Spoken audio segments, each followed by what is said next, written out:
Dimasak dengan Fokus kambing. kepada gewang baru kita guys. Wild Marshal. Ni orang gancang, ni So masak kita dengan dekat kambing. spot tengah Kari kambing, gulai kambing kan.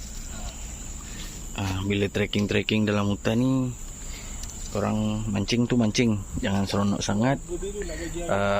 Apa nama dia, pandang kiri kanan. Kadang-kadang kita bukan mancing seorang. Okey, saya nak tunjuk satu barang kat korang ni. Tu.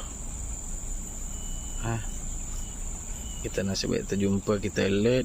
Ada batik tengah tidur tu.